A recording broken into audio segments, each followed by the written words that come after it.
سيدنا ومولانا محمد وعلى سيدنا علي وسيدتنا فاطمة وسيدتنا زينب وسيدنا حسن وسيدنا حسين وعلى آله وصحبه وبارك وسلم. اللهم صل على سيدنا ومولانا محمد صاحب التاج والمعراج والبراق والعلم دافع البلاء والوباء والقحط والمرض والألم اسمه مكتوب مرفوع مشفوع منقوش في اللوح والقلم سيد العرب والعجم اسمه مقدس معطر مطهر منور في البيت والحرم شمس الضحى بدر الدجى صدر العلا نور الهدى كهف الورى مصباح الظلم جميل الشيم شفيع الأمم صاحب الجود والكرم والله عاصمه وجبريل خادمه والبراك مركبه والمعراج سفره وفوق سدرة المنتهى مقامه وقاب قوسين مطلوبه والمطلوب مقصوده والمقصود موجود سيد المرسلين خاتم النبيين شفيع المذنبين أنيس الغريبين رحمة للعالمين راحة العاشقين مراد المشتاقين شمس العارفين سراج السالكين مصباح المقربين محب الفقراء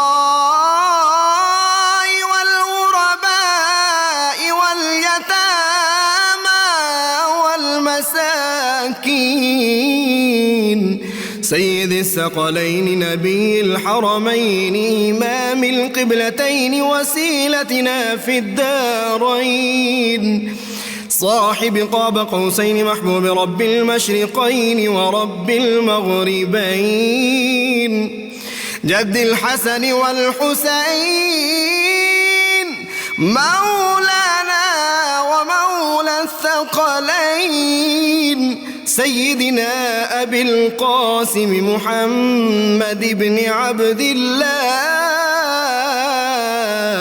نور من نور الله